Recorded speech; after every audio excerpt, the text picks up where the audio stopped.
오늘 우리에게 주시는 하나님 말씀은 사무엘하 21장 15절에서 22절까지 말씀입니다.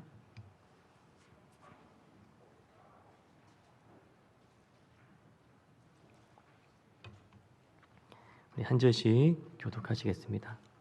브레셋 사람이 다시 이스라엘의 직원을 다윗이 그의 부하들과 함께 내려가서 브레셋 사람과 싸우더니 다윗이 피곤하매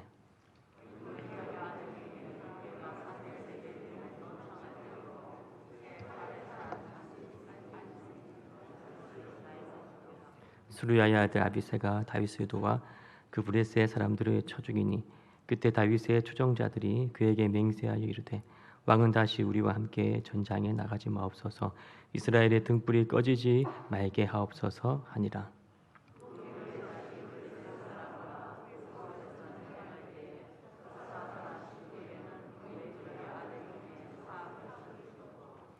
또다시 브레셋 사람과 곱에서 전쟁할 때 베들레헴 사람 야레오르김의 아들 엘하나는 가드 골리앗의 아우 라흐미를 죽였는데 그 자의 장자루는 베트체 같았더라.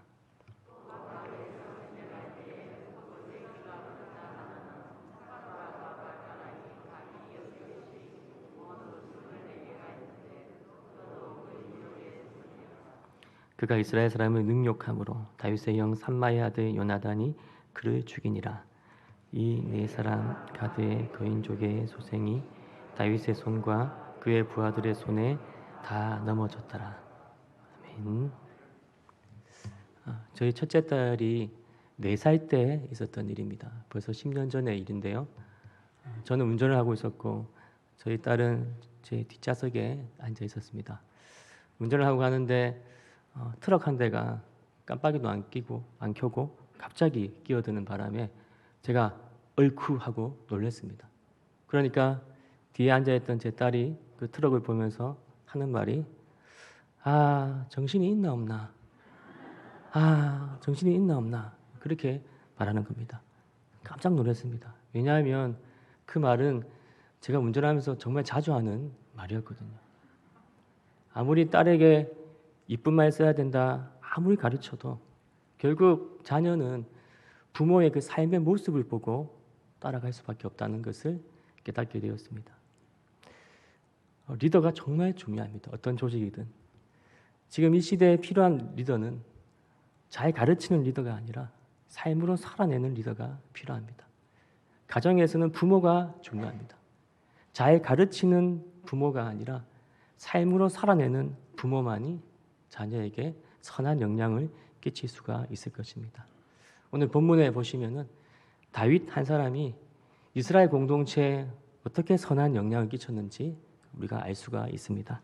16절과 17절 말씀을 보시면은 고인족의 아들 중에 무게가 300세겔 되는 노창을 들고 새 칼을 찬 이스비브놈이 다윗을 죽이려 하므로 수르야의 아들 아비새가 다윗을 도와 그 브레셋 사람들을 쳐 죽이니 그때 다윗의 추종자들이 그에게 맹세하여 이르되 왕은 다시 우리와 함께 전장에 나가지 마옵소서 이스라엘의 등불이 꺼지지 말게 하옵소서 하니라.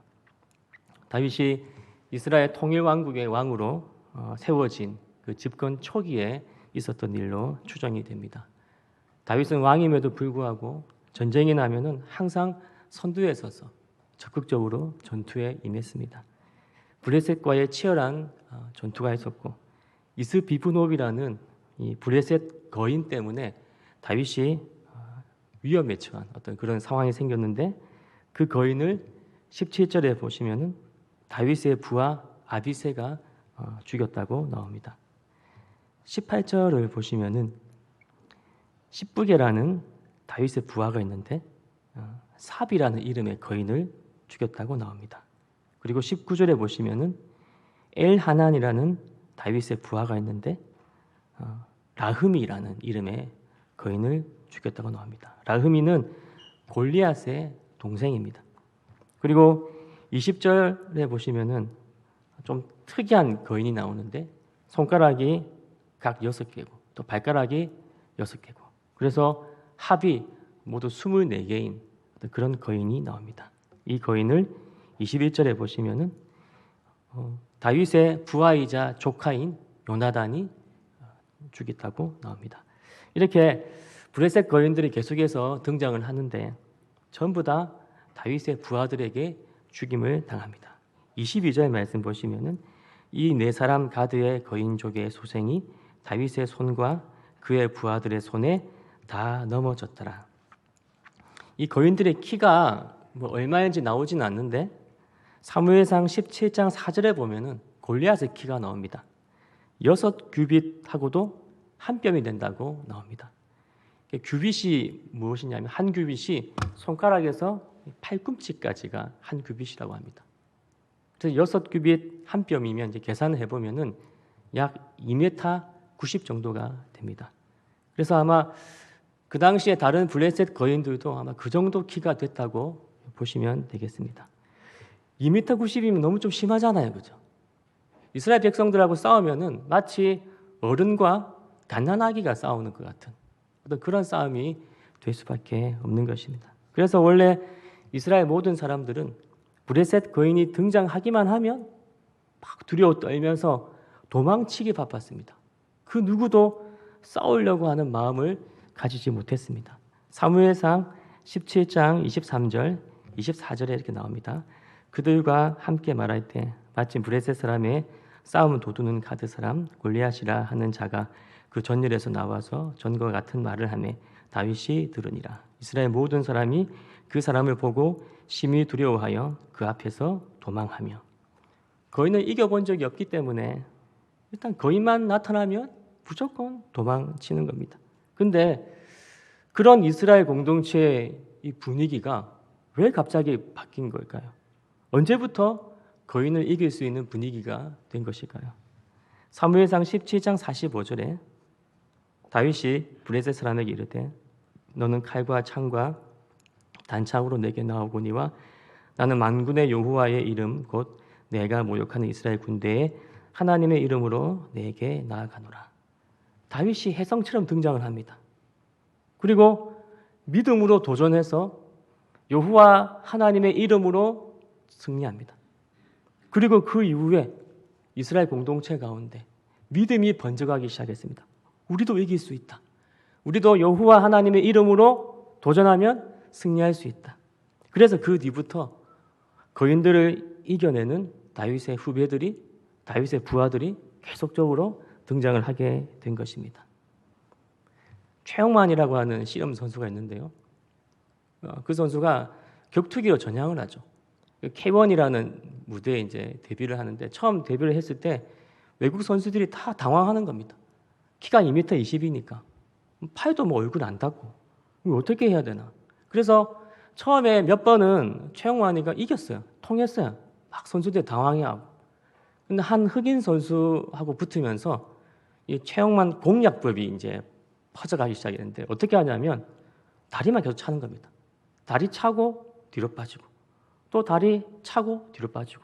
그러니까 나중에는 이렇게 하체에 이 데미지가 쌓여가지고 움직일 수도 없게 되고 나중에는 서 있기도 힘들 정도까지 되니까 결국 그렇게 흑인 선수가 승리하게 됩니다.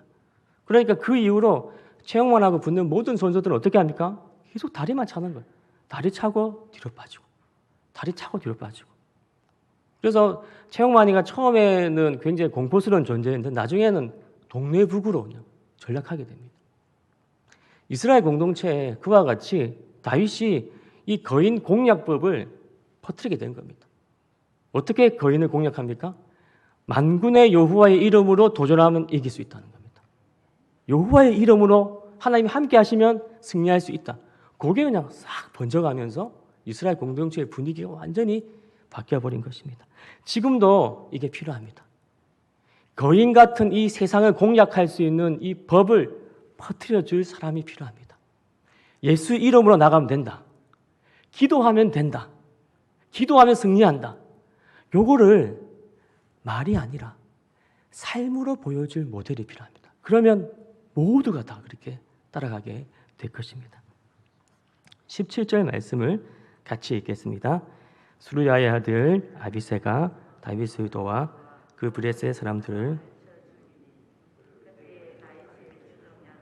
그에게 맹세하여 이르되 왕은 다시 우리와 함께 전장에 나가지 마옵소서.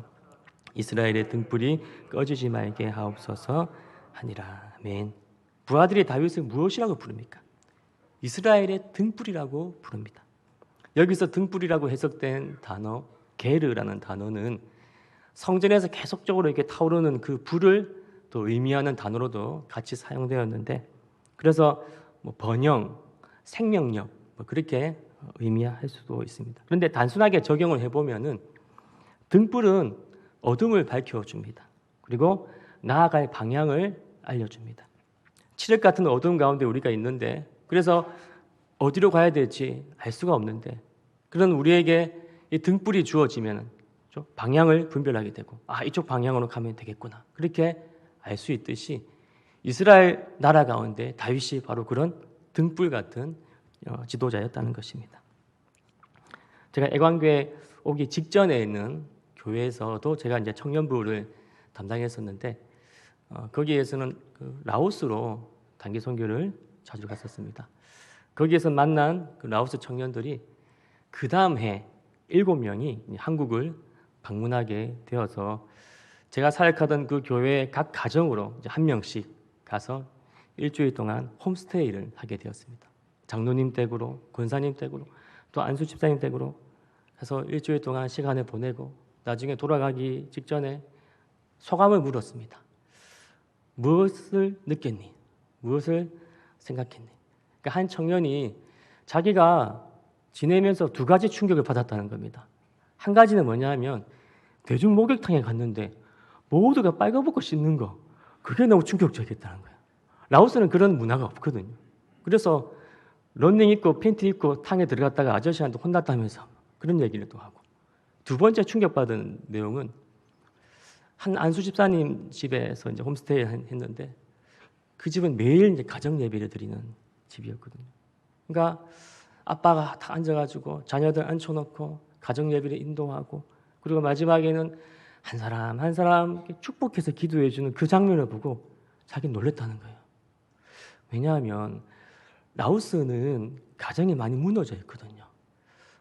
라오스의 아빠들은 좀 비윤리적인 분들이 많다고 해요. 제 말이 아니라 그 청년이 그렇게 얘기하더라고요. 어떤 경우에는 집에 본처가 있고 자녀가 있는데 여자를 데리고 와서 사는 거예요. 그렇게 무너져 있는 가정이 많아서 이 청년들의 마음 가운데 가정에 대한 꿈이 없는 겁니다. 비전이 없는 겁니다. 그런데 그 자녀들은 앉혀놓고 가정 예배 인도하고 기도해주는 그 아빠의 모습을 보면서 꿈이 생겼다고요. 나도 돌아가서 저런 가정 이루고 싶다. 나도 저런 아빠 되고 싶다. 그 안수 집사님은 그 라오스 청년에게 등불 같은 리더가 되어주신 겁니다. 저는 모태신앙임에도 불구하고 예수님을 잘 모르고, 그리고 말씀도 모른 채로 대학에 입학을 했습니다. 다행히 대학교에 가서 ESF라는 성교단체를 만나고, 거기에서 태어나서 처음으로 성경 공부를 하게 된 거예요.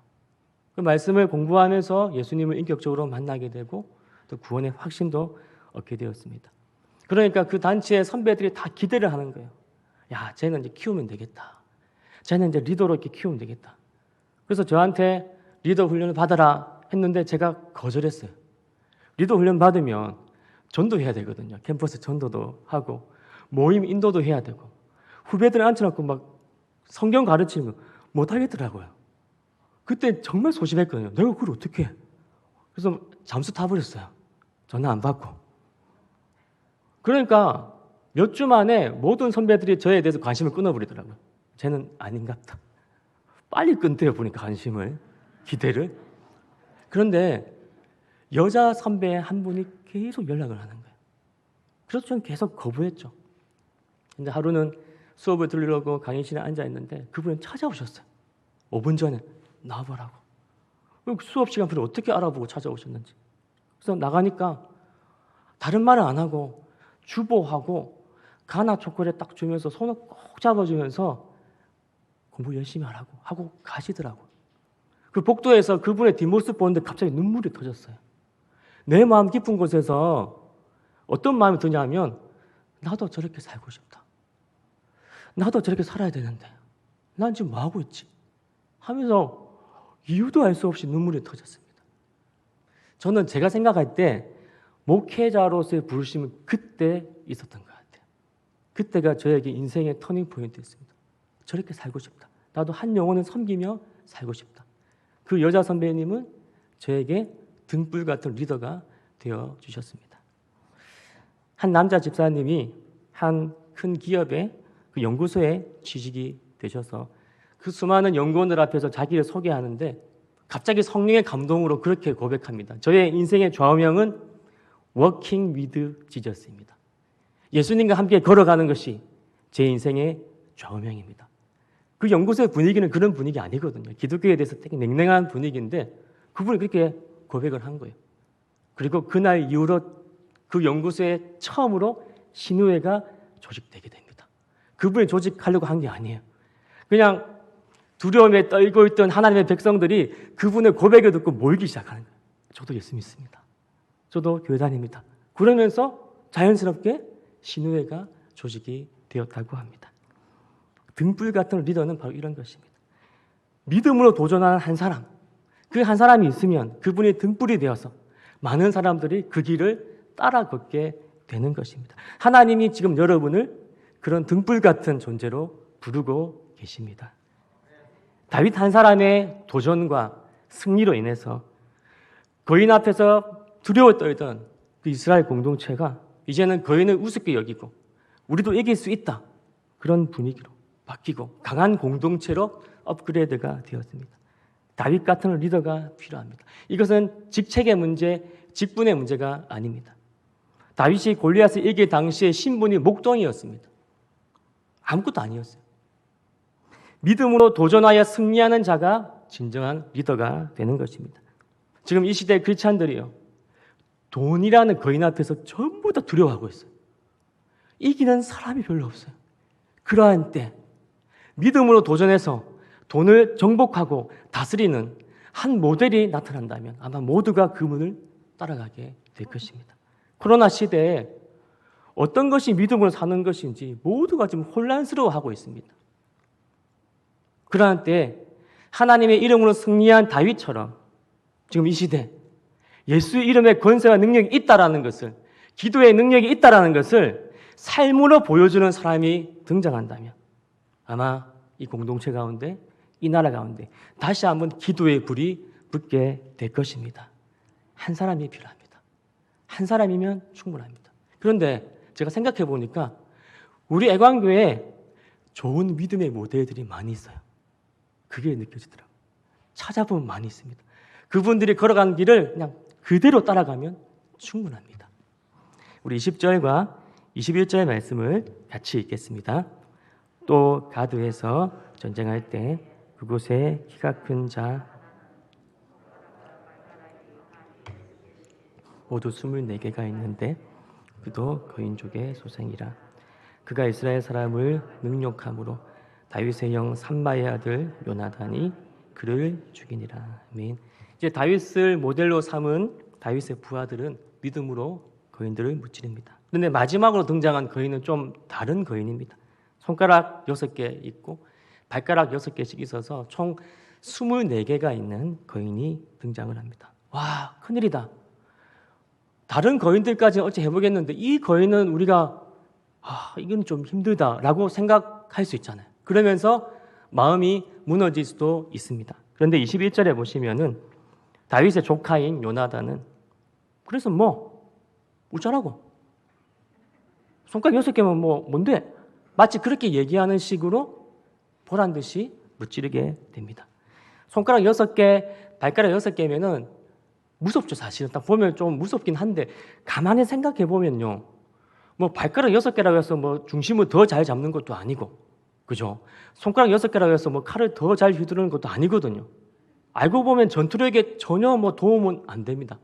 그냥 무섭기만 할 뿐인 겁니다. 그래서 아마 이 거인은 장갑도 안 끼고 양말도 절대 안 신을 거예요. 보여줘야 되니까. 전쟁이 나면 맨 앞에 서가지고 계속 보여주면 도망가는 거거든요. 우리가 지금 그럴 수도 있습니다.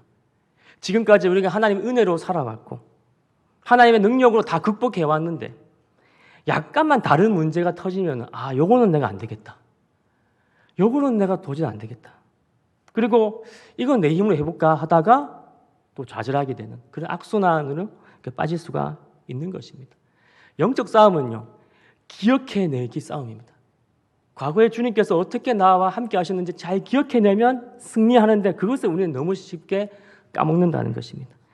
공부 잘하는 학생도 보면요, 공식과 원리를 완벽하게 이해하고 있어가지고 아무리 문제를 변형시켜도 꼬아서 출제해도 다 풀어냅니다. 근데 공부 못하는 학생들은 원리와 공식을 잘 이해를 못하기 때문에 이 문제는 풀 수 있는데 이 문제를 약간만 변형시키면 못 푸는 거예요. 우리도 원리를 확실하게 이해해야 됩니다. 원리가 무엇입니까? 모든 것은 은혜, 이게 원리입니다.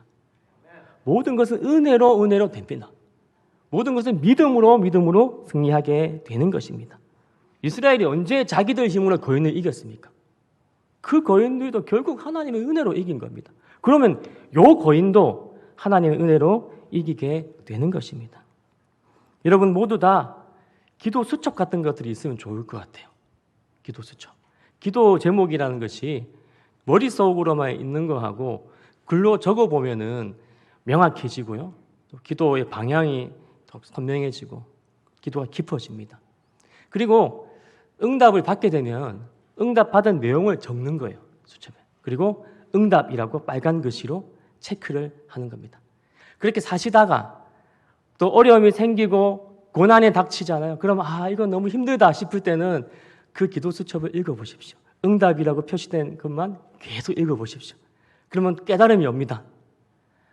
지금까지 내가 살아온 게 은혜네. 이것도 내 힘으로 한 게 아니네.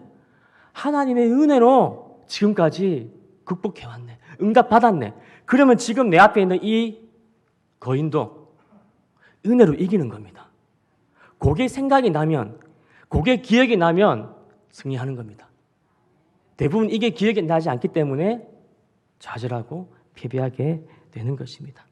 평생 잊으시면 안 됩니다. 지금까지 내 힘으로 된 거 아무것도 없습니다. 모든 것은 은혜였기 때문에 앞으로도 우리는 은혜로 살아가게 될 것입니다.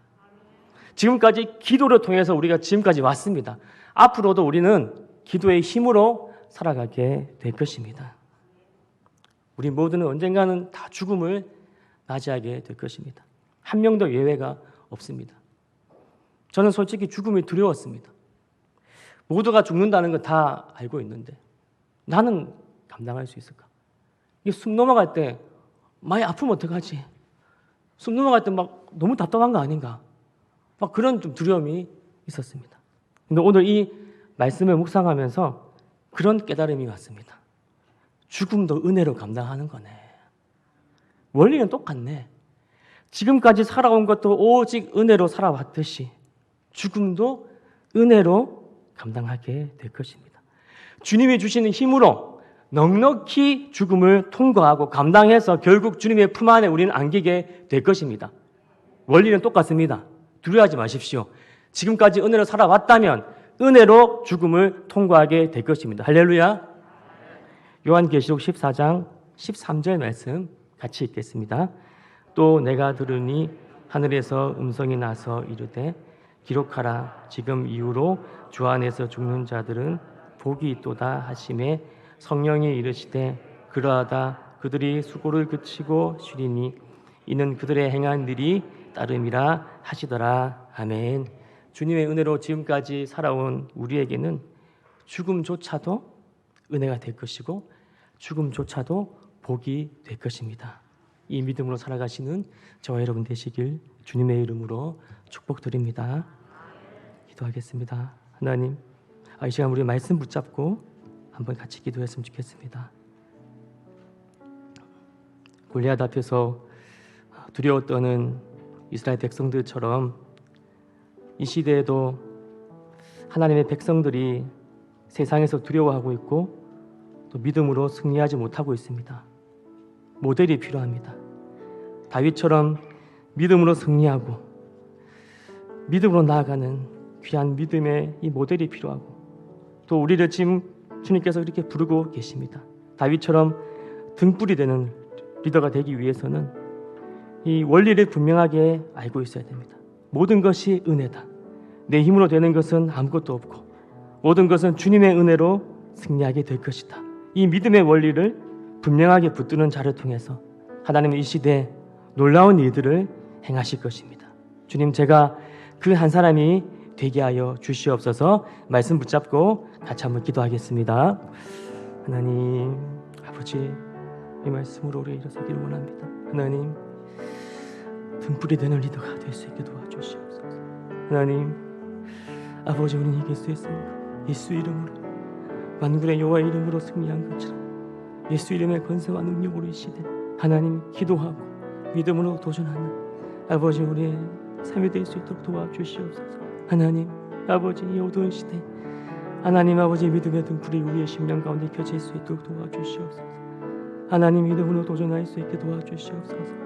어려운 시대일수록 하나님의 능력은 더 크게 드러나는 것을 믿습니다. 하나님 믿음으로 나가는 우리의 심령이 될 수 있도록 주의 역사해 주시고 인도해 주시옵소서. 하나님, 지금까지 지내온 것이 오직 은혜였고 오직 믿음으로 지금까지 왔습니다. 앞으로의 삶도 오직 은혜로 감당하게 될 것이고 오직 믿음으로 승리하게 될 것을 믿습니다. 그 믿음으로 이 땅에서 놀라운 승리를 이루어내고 이 땅을 밝혀주는 등불 같은 리더로 살아가는 우리 모두가 되게 하여 주시옵소서. 예수님 이름으로 기도드립니다. 아멘.